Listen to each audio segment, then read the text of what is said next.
Hey there, fellow photographers! Welcome to today's video. If you're looking to take your photos to the next level, I've got one simple trick for you. It's an easy way to make your photos more balanced and interesting. Let's dive in. So, what is the rule of thirds? Picture your image divided into 9 equal parts by 2 vertical and 2 horizontal lines. These lines create 4 intersection points called.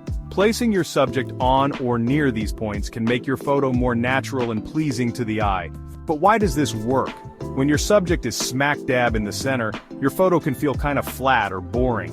Moving it along the lines or power points gives your image better balance and naturally guides your viewer's eyes, making it way more engaging. Alright, let's see how to use this rule in different types of photography. 1. When shooting a person, align their eyes along the top horizontal line or one of the power points. This brings a more professional look to your shot. 1. Instead of placing the horizon dead center, shift it to the top or bottom horizontal line. This adds depth and makes the sky or foreground pop. 1. Whether it's a flower or a building, position it along the vertical lines to create a more dynamic photo. Remember though, photography is an art, and sometimes centering your subject works, especially for or.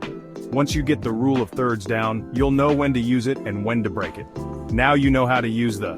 Give it a try and watch your photography skills soar. If you found this helpful, make sure to for more awesome tips. Happy shooting, thanks for watching.